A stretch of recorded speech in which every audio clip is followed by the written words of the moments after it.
I had a question for Jay and Bob. Is I The Jay and Bob show. My lawyer.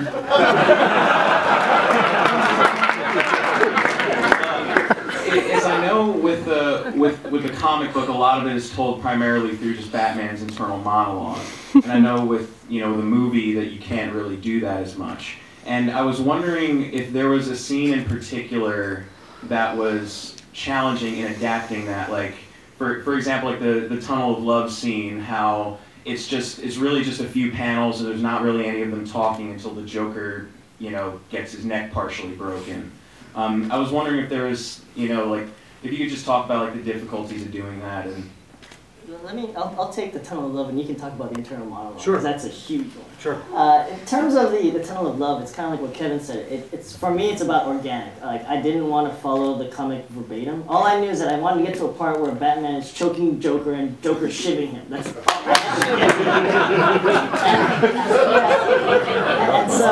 and so, like, as a filmmaker, I want it to be organic. I don't want it to feel like, oh, I'm just following exactly panel by panel of the comic. So what I wanted to do is I wanted to feel out the scene. Like, where is it going? Like, the whole Hall of Mirrors thing was, that was my homage to the End of the Dragon, and it was great seeing him run into the Hall of Mirrors in the comic, and I'm like, oh, I know what to do here. This is gonna be great. But by translating that, I ran into a few difficulties, like for the sense that, well, how does Joker get out? Does he run out of bullets? Because in the script, I think he just runs away. He has Batman dead to rights, and he kind of runs away. And I thought, oh, he should have him dead to rights, and then run out of bullets, and then laugh about it, and then know that he's going to go to the Tunnel of Love. So when I was translating it into the scene when we got to the Tunnel of Love, all I wanted was Joker just on this mad rampage, because I had to make it clear that Batman was being pushed way beyond beyond his bounds. And of course it's very violent, but it was meant to teach and show that Batman has to do whatever he can to stop this madman. And again, at that point, I put the comic down, and even at that point, I put the script down, because I thought to myself, how do I get to Batman choking Joker and being shivved right before he breaks his neck? And I just try to make it flow as much as I can, with the comic in the back of my mind, but at the same time trying to be true as an audience member, because I want to be like you guys, sitting in the audience, and then when I see something as cool as that, I want to stand up and throw money at the screen. And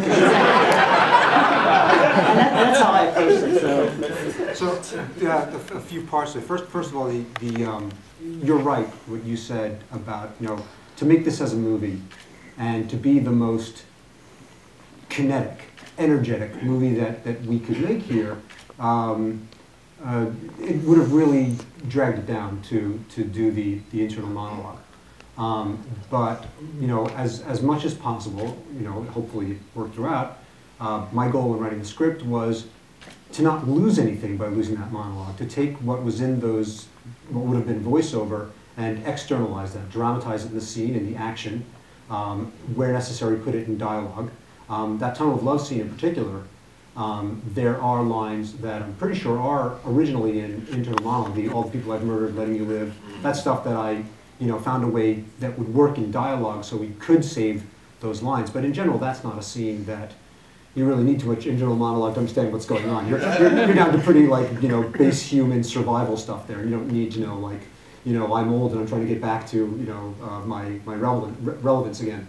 The one place where it really felt in the two parts that we needed the voiceover, at least to me, was when he first reemerges as Batman in part one, when he's sitting at the TV set and having those flashbacks, and you notice it's actually Batman talking to Bruce as a separate person, in second person. You are a rusty trap, you are an empty shell.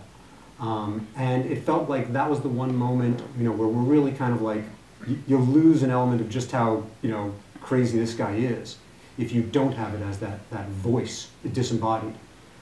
So that was the one place where I thought, let's keep it, and it seems like it worked. Yeah.